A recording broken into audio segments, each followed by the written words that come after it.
بسم اللہ الرحمن الرحیم۔ میرے دوستو،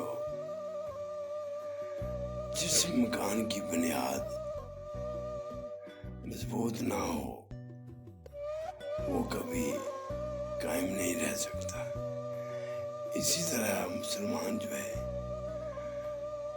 وہی صحیح رہے گا جس کا کلمہ قائم ہوگا،